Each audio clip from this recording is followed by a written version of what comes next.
People often ask me what changed my life. Was it training? Was it discipline? Honestly, it started with breakfast. Early in my career, I believed more hours meant better results. I'd skip breakfast, drink too much coffee, rush through every morning. Eventually, my energy disappeared. Not because I wasn't working hard, because I wasn't taking care of the person doing the work. Eggs are one of the simplest ways to give your body quality protein. Good fuel doesn't have to be complicated. Healthy fats keep your energy steady.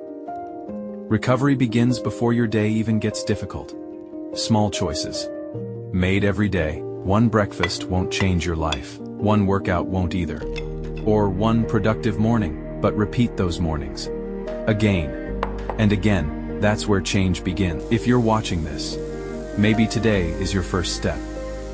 Not toward perfection, toward consistency. It's a promise to take care of myself. Join me every week. I'll see you next Sunday.